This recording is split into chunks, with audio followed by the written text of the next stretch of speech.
Here is an easy way to test your internet speed using your computer.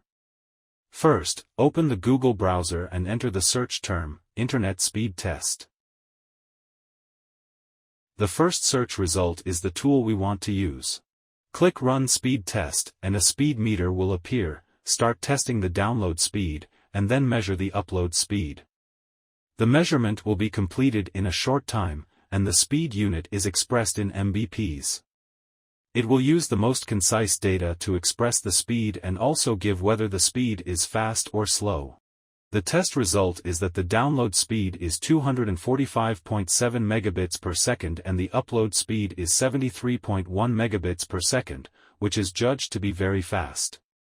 FCC recommendations are download speeds above 25 megabits per second and upload speeds above 3 megabits per second. Please follow us for more content.